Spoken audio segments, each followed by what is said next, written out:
Breaking news coming in from Russia. In Ufa's Russia, a knife attack in a Russian college has injured 4 Indian students. A stabbing attack in the sports hall of the foreign students hostel in Ufa, Russia has now injured 4 Indian students. Indian officials are currently rushing to the location to take stock of the situation. This is the statement that we're getting in from the Indian embassy in Russia, where 4 Indian students, among several other people, were injured in a knife attack in Russia's Ufa.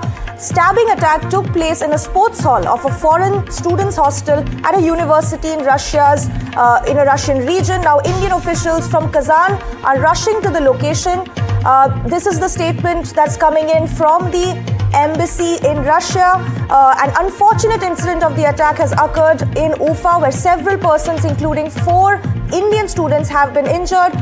My colleague Vishal Vivek joins us on the phone line to give us some details on this tragic incident that has occurred in Russia's Ufa.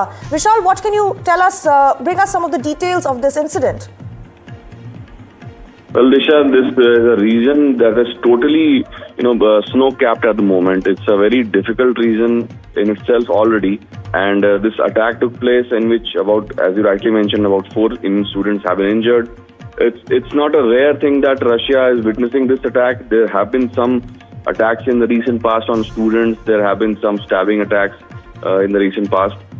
So this goes to show the region is quite disturbed. We'll have more details. Some details are still trickling in.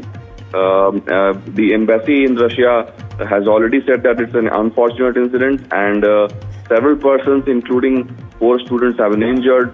The embassy is in touch with the authorities, and the officials from the consulate in Kazan are on their way to Ufa to provide assistance to the injured students. So these are some of the details that we've gathered.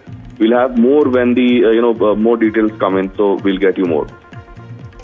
Right, Vishal. Thank you for joining us and bringing us those details. So far, what we know is that the accused has not yet been arrested. There's been speculation that there could even be 2 attackers, including a 15-year-old boy. But we'll keep bringing you the latest on this important story coming in from Russia.